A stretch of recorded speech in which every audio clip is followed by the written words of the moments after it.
Bienvenidos todos para una charla más de El Conta.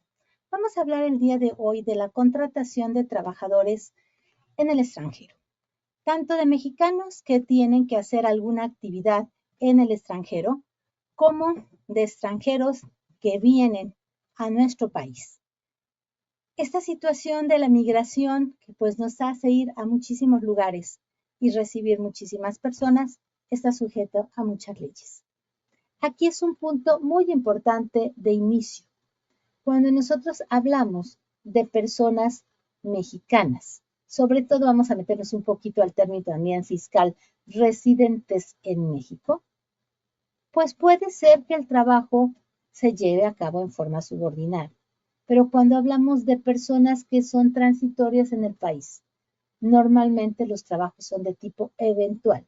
Y no es ni siquiera porque el patrón o el trabajador quiera ese tipo de trabajo, sino porque las disposiciones legales que vamos a ver obligan a que no sea trabajo permanente, porque el trabajo permanente de un extranjero, dicen nuestras disposiciones legales, y así lo contemplan también las de otros países, daña a los mexicanos o daña a los residentes en otro país, porque es como un desplazamiento de la mano de obra local por una mano de obra extranjera. El trabajo en México es para los mexicanos, en principio. Por lo tanto, nuestra Ley Federal del Trabajo da preferencia a los mexicanos en igualdad de circunstancias. Si hay un trabajo y tengo como candidato un extranjero y un mexicano, yo como patrón debo preferir al mexicano. Pero si no es igualdad de circunstancias, el tipo de trabajo no lo sabe hacer el mexicano y lo sabe hacer el extranjero, yo puedo contratar al extranjero, pero solamente en ese caso. Y si lo contrato, las disposiciones laborales, las disposiciones de seguridad social, le aplican como si fuera mexicano, pero le aplican además todas las disposiciones de legal estancia en el país, las disposiciones migratorias, las disposiciones de salud, las disposiciones relativas a permisos, a restricciones, por ejemplo, legales, penales, si es que fuera una persona delincuente. Todo eso le aplicaría. Y eso puede evitar que yo contrate un trabajador extranjero, me puede sancionar si lo contrato, puede poner en riesgo a otros mexicanos.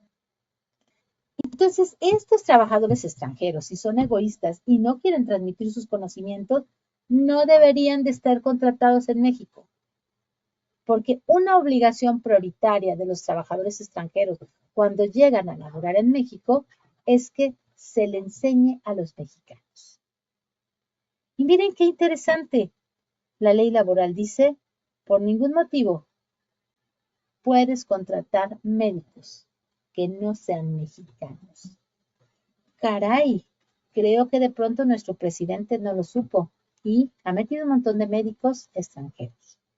Seguramente traen técnicas muy avanzadas, muy diferentes a las mexicanas y vienen por unos meses y de ahí se van a ir después de haberle enseñado a los mexicanos. Pero la realidad es que muchas veces se quedan porque les gusta nuestro país y ahí andan buscando la forma de quedarse. Y se empieza a traer a toda la familia, ¿verdad? Y al rato resulta que ya tenemos muchos extranjeros laborando en trabajos mexicanos. Ahora, los extranjeros deben de contar con ese permiso de trabajo. Si no cuenta con ese permiso de trabajo, podemos tener problemas. Pero hay dentro de los permisos de trabajo una serie de categorías y esto va a responder a algunas de las preguntas que me están haciendo. ¿A dónde vamos a ver quiénes pueden venir a trabajar? ¿Con qué requisitos? ¿Y qué estancia y con qué características pueden estar laborando los extranjeros aquí en México?